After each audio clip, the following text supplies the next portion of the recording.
Begin with 120 grams of corn oil and 80 grams of sugar, 2 grams of baking soda, 3 grams of baking powder.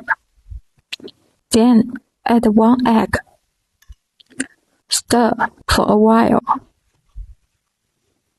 until all these ingredients were combined. Next, add 250 grams of low-gluten flour. Stir for a few minutes. Set it aside. Every cookie weighs about 30 grams. Roll it into a ball. Flatten.